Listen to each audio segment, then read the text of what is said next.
الشيطان الرجيم بسم الله الرحمن الرحيم وحشر لسليمان جنوده من الجن والإنس والطير فهم يوزعون حتى إذا أتوا على واد النمل قالت نملة يا أيها النمل ادخلوا مساكنكم لا يحطمنكم سليمان وجنوده وهم لا يشعرون فتبسم ضاحكا من قولها وقال رب أوزعني أن أشكر نعمتك التي أنعمت علي وعلى والدي وأن أعمل صالحا ترضاه وأدخلني برحمتك في عبادك الصالحين.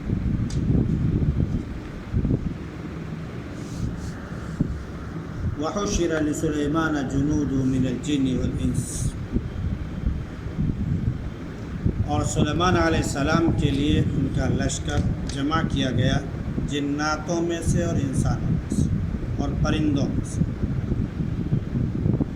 پھر ان کو تقسیم کیا گیا، ان کی جماعتیں بنائی گئی، یہاں تک کہ جب وہ چیونٹیوں کے وادی پر سے گزرے تو ایک چیونٹی نے کہا اے چیونٹیوں اپنے گھروں میں داخل ہو جاؤ، کہیں سلیمان اور ان کا لشکر تمہیں کچل نہ دے اور ان کو پتہ بھی نہ چلے.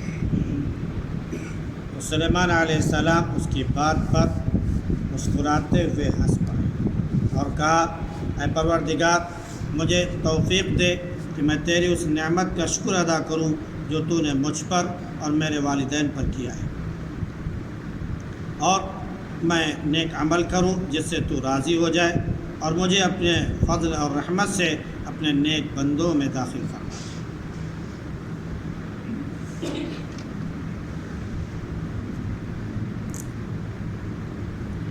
گزشتہ آیات میں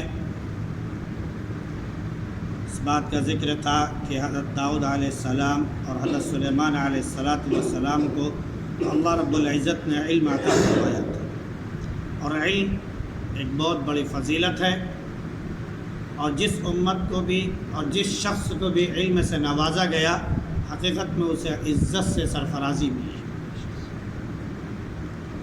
پھر سلیمان علیہ السلام اپنے والد داؤد علیہ السلام کے وارث بنے، نبوت کے بھی ہوئے اور سلطنت کے بھی وارث ہوئے، اور کہا کہ اے لوگوں مجھے پرندوں کی بولی بھی سکھائی گئی ہے اور ہر نعمت ہر چیز عطا کی گئی ہے، اور یہ اللہ کا بہت بڑا کھلا ہوا صریح فضل ہے.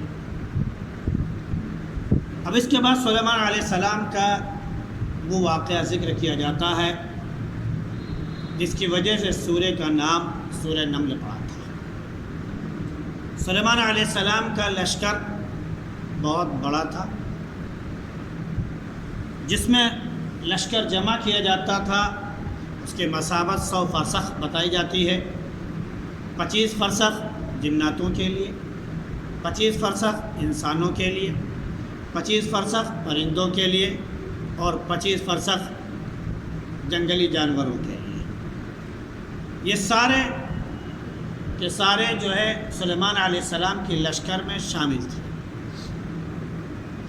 اور ہر ایک سے سلیمان علیہ السلام ان کی طاقت کے بقدر، ان کی قوت کے مطابق ان سے کام لیا کرتے تھے. جناتوں سے ان کے مطابق، انسانوں سے ان کے مطابق، پرندوں سے ان کے مطابق، ہر ایک سے ان کا کام لیا جاتا تھا.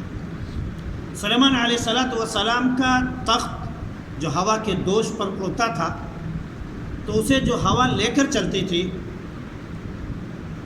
تو ایک تیز ہوا ہوتی تھی جو اسے اوپر کی جانب اٹھاتی ہے، اور اس کے بعد اس ہوا کو لے جانے والی جو چیز ہوتی تھی، اس تخت کے اوپر جو چلنے والی ہوا ہوتی تھی وہ بہت نرم خرام اور بہت سریلی ہوا اور ٹھنڈی ہوا ہوتی تھی، جس کی وجہ سے تکلیف کا احساس نہ ہونے پائے. ورنہ فی نفسی اگر صرف تیز ہوا ہی اٹھاتی اور تیز ہوا لے کے جاتی اور اوپر بھی تیز ہوا لگتی تو ہر اعتبار سے تکلیف ہوتی. لیکن تخت کے نیچے کی ہوا تیز ہوتی تھی، تند و تیز آندھی کی مثل کہہ لیجئے، اور اوپر کی ہوا نرم خرام ہوتی تھی، جیسے صبح کے وقت ایک میٹھی اور عمدہ ہوا چلتی ہے کہ طبیعت جو ہے خوش ہو جائے گی۔ اور صبح کے وقت ہوا چلتی تھی تو اس وقت وہ 1 مہینے کی مسافت کے برابر سفر کر لیا کرتے تھے۔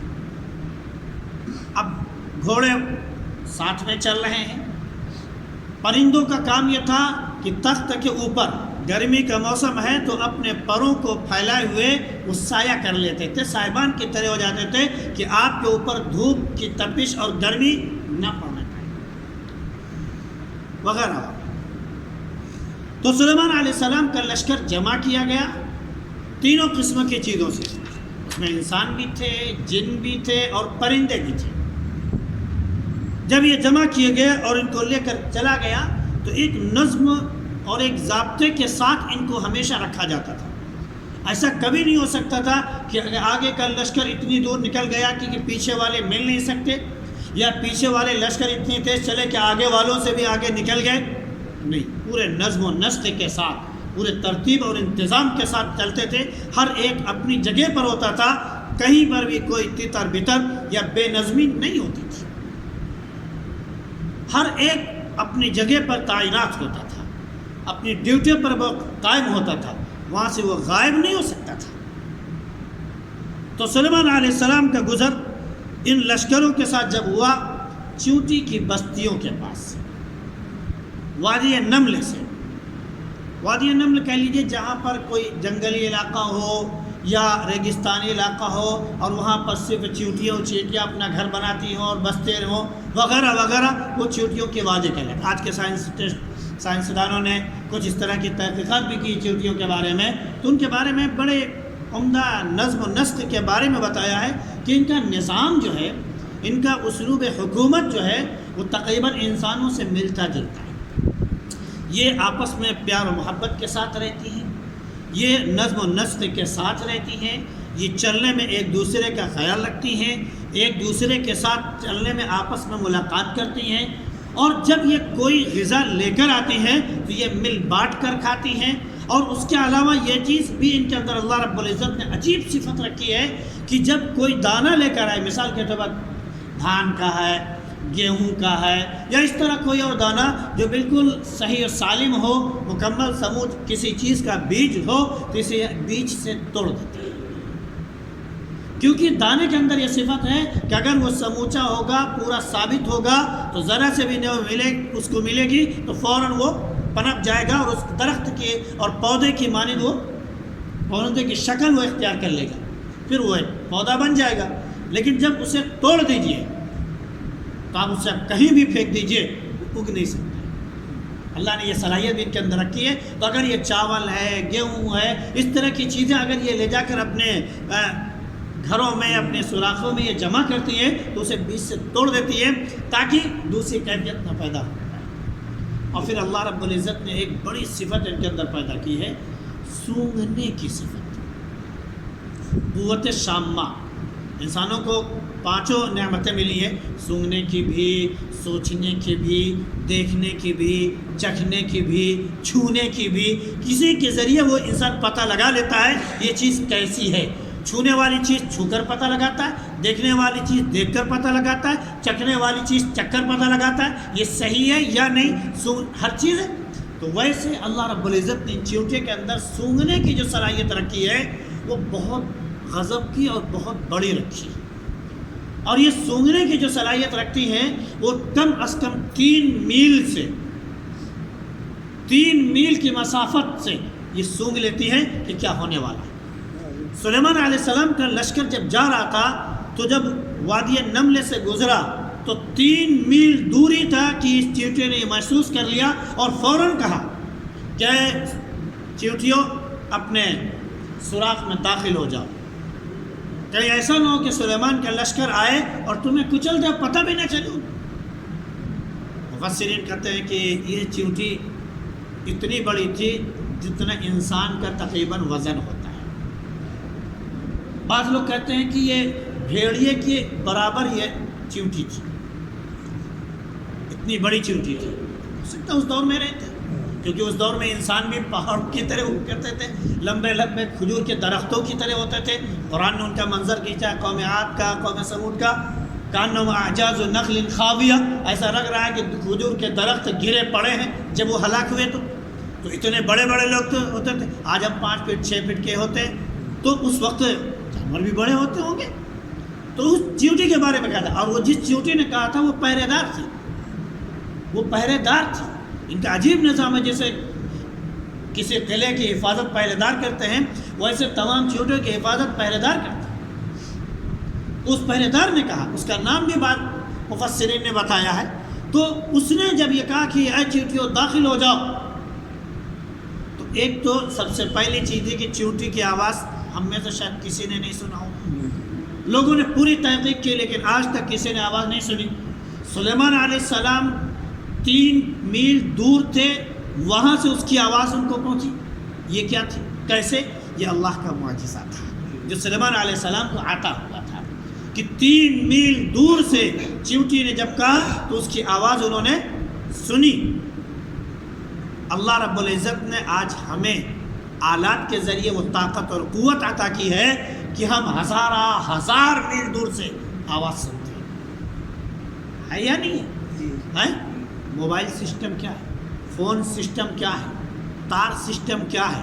یہ انسان کیا ہوتا ہے؟ ہزار کلومیٹر دور سے، نہ کوئی تار ہے بیچ میں، نہ کوئی وار ہے بیچ میں، کچھ نہیں ہے، لیکن بس صرف لوہوں کے اور پلاسٹک کے اور المونیم کے یا کچھ اور چیزوں کے، پیتل کے، تانبے کی کچھ چیزیں ہیں جن کو ان دھاتوں کو اس نے جوڑ کر ایک عقل مندی اور سلیقے کے ساتھ اس نے جوڑ کر اس کو ایسا آلہ تیار کیا، اس کے ذریعے ہزار کلومیٹر دور سے بیٹھے ہوئے باتیں سن رہا ہے.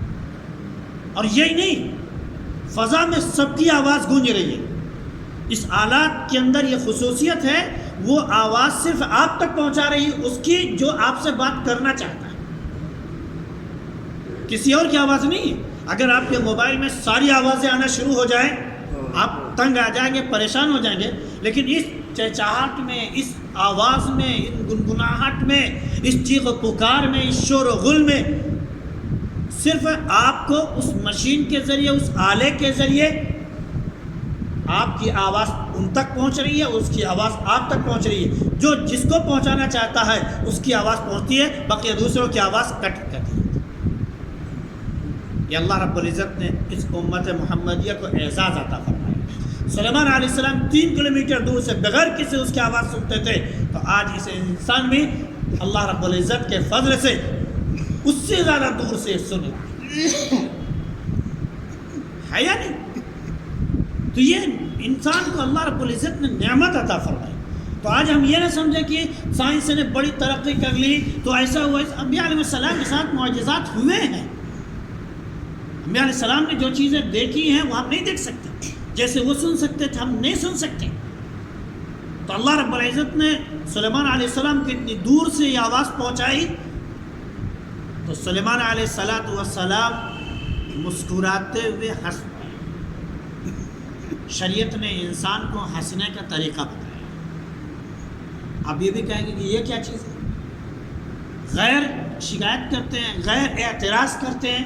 ارے اس امت محمدیہ کے نبی یعنی محمد رسول اللہ صلی اللہ علیہ وسلم لوگوں کو ہر چیز کا طریقہ بتاتے ہیں. کھانے پینے کا طریقہ بتاتے ہیں، اٹھنے سونے کا طریقہ بتاتے ہیں، اور جاگنے کا طریقہ بتاتے ہیں، چلنے کا طریقہ بتاتے ہیں، اور یہاں تک کہ پیشاب پاخانے کا طریقہ بتاتے ہیں. یہودیوں نے اعتراض کیا. حضرت عثمان غنی رضی اللہ عنہ نے کہا جی ہاں، ہمارے نبی کریم صلی اللہ علیہ وسلم ہمیں ایک ایک طریقہ بتاتے ہیں، تم کو کیا طریقہ معلوم؟ تم کیا جانو سلیقہ کیا چیز ہے؟ تو یہ امت محمدیہ کو ایک اعزاز ہوا، ہر چیز کا طریقہ بتایا گیا. انسان کو یہ بتایا گیا کہ خوشی میں اتنا زیادہ نہ بوکھلا جائے، اتنا زیادہ نہ جھوم اٹھے کہ اللہ سے وہ غافل ہو جائے. اس لیے انبیاء علیہ السلام کے ہنسنے کا جو طریقہ تھا وہ مسکراہٹ. اور تھوڑا اگر ہنسی آئی تو مسکراہٹ سے اتنا کہ ہلکی سی آواز جیسے پیدا ہو جائے، اسے کہتے ہیں ضحک. بس اوقات ہم اتنی زور سے ہنستے ہیں، کھلکھلا کر ہنستے ہیں، قہقہ لگا کر ہنستے ہیں کہ ہم زمین میں لوٹ پوٹ جاتے ہیں، ہمارے پیٹ میں درد ہونے لگتا ہے، ہم جھوم جھوم کر گر پڑتے ہیں۔ اس طرح ہنسنے سے نبی کریم صلی اللہ علیہ وسلم نے منع فرمایا۔ انبیاء علیہ السلام کا جو طریقہ تھا وہ مسکراہٹ، اور مسکراہٹ سے تھوڑا سا اور آگے ضحک، بس یہاں تک۔ اس کے آگے جو قہقہے کی شکل بنتی ہے، امت محمدیہ کو ایسے ہنسنے سے منع کیا۔ حضرت عائشہ رضی اللہ عنہ بتاتی ہیں کہ نبی کریم صلی اللہ علیہ وسلم کبھی اتنی زور سے نہیں ہنسے کہ یہ جو اندر کا کوا ہوتا ہے وہ نظر آ گیا، اور یہ اسی وقت نظر آتا ہے جب آدمی خوب ٹھہاکے لگا کے ہنسے، اور اتنا ہنسے کہ اس کا پورا منہ کھل جائے، پھر وہ ساری چیزیں اندر کی نظر آنے لگتی۔ لیکن جب آدمی مسکراہٹ کے ساتھ اگر ہنس رہا ہے تو وہ چیز نظر نہیں آتی، صرف اس کے دانت نظر آتے ہیں۔ اللہ کے نبی صلی اللہ علیہ وسلم جب مسکرایا کرتے تھے تو آپ کے دندان مبارک، آپ کے دانت ایسے سفید موتی کی طرح چمکتے تھے کہ دیکھنے کی وجہ سے ایسا خوبصورت حسین منظر ہوتا تھا کہ آدمی دیکھ۔ اللہ کے نبی صلی اللہ علیہ وسلم کا حسن اور جمال، اللہ کی ودیعت ویسا کسی کو نہیں ملا۔ اور عائشہ رضی اللہ عنہ کہتی ہے کہ کبھی اندھیرے میں فرض کر لیجئے ہماری سوئی اگر گم ہو گئی اور نہیں مل رہی ہے تو ہم نبی کریم صلی اللہ علیہ وسلم کے آمد کا انتظار کرتے تھے، اور کوئی بات آپ سے ایسے کہلواتے یا ہم لوگ کہتے کہ آپ مسکرانے لگتے، اور پھر آپ کے اس سے جو روشنی پھوٹتی ہم اپنی سوئی ڈھونڈ لیتے۔ تو مسکراہٹ میں جو خوشی ہوتی ہے اور جو احساس خوشی کا اور تشکر کا پیدا ہوتا ہے وہ کھلکھلا کر اس میں نہیں ہوتا، اس میں انسان بے قابو ہو جایا کرتا ہے۔ تو یہ ہمارا طریقہ، شریعت کا طریقہ ہے۔ تو سلیمان علیہ السلام نے اتنی دور سے جب آواز سنی تو وہ مسکرائے، تھوڑا سا ہنسے، اور پھر اللہ رب العزت کا شکر ادا کیا کہ اللہ رب العزت نے مجھے اتنی دور سے اس مخلوق کی، ایک چھوٹی سی مخلوق جو ہے اس کی آواز اللہ رب العزت نے ہم کو سنائی، اور سنائی نہیں، اس کی آواز ہم نے سمجھ لی کہ وہ کیا کہہ رہی ہے۔ قرآن نے اس کا منظر کھینچا ہے کہ اے چیونٹی اپنے سوراخوں میں داخل ہو جاؤ، کہیں سلیمان کے لشکر کچل نہ دو پر ان کو پتہ بھی نہ چلے۔ یہ آواز سن کر انہوں نے کہا۔ تو آج ہم اگر یہ سارے آلات ہمارے پاس موجود ہیں، ان کے ذریعے ہمارے جو رشتہ دار، اعزا قارب، دوست احباب، پاس پڑوس کے لوگ جو دور علاقوں میں بسے ہوئے ہیں، جو ہزار کلومیٹر دوسرے ملکوں میں گئے ہوئے ہیں، اس کے ذریعے ہم ان سے باتیں کرتے ہیں، ان کا چہرہ بھی دیکھ رہے ہیں، تو ہمیں اللہ کا شکر ادا کرنا چاہیے، نہ کہ اس پر اترانا چاہیے کہ ہمیں ایسا علم عطا ہوا ہے کہ اس سے زیادہ علم کسی کو نہیں عطا ہوا۔ اگر غرور ہوا، شیطان جنت سے نکال دیا گیا، ہمیشہ کے لیے راندہ درگاہ کر دیا گیا۔ ہماری اور آپ کی کیا بساط ہے کہ علم پر غرور کر کے ہم کامیاب ہو جائیں۔ تو یہ سب سے پہلے اللہ رب العزت کا شکر ادا کریں۔ نبی شکر کے لیے توفیق مانگ رہے ہیں، نبی جو ہے اللہ سے توفیق مانگ رہے ہیں، پروردگار مجھے توفیق دے کہ میں تیری نعمت پر شکر ادا کروں، جو نعمت اللہ نے دی اس پر میں تیرا شکر ادا کروں۔ ہمارے پاس کان ہے، ہم سنتے ہیں، کتنے ہمارے بھائی ہیں ان کے پاس کان ہے لیکن نہیں سن سکتے۔ ہمارے پاس زبان ہے، ہم بولتے ہیں، کتنے بھائی ان کے پاس زبان ہے، بول نہیں سکتے۔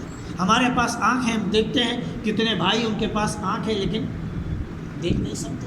ہمارے پاس دماغ ہے، ہم سوچتے ہیں، کتنے لوگوں کے سر کے اندر وہ دماغ، وہ بھیجا موجود ہے لیکن وہ سوچنے سمجھنے کی صلاحیت ان کے اندر نہیں ہے۔ ہمارے اندر طاقت اور قوت، ہم چلتے پھرتے، کتنے انسان قدرت والے، طاقت والے ہوتے ہیں، کوما میں پہنچتے ہیں، بے بس ہو گئے، ہل نہیں سکتے۔ یہ سب کیا ہے؟ اللہ کی نعمتیں ہیں۔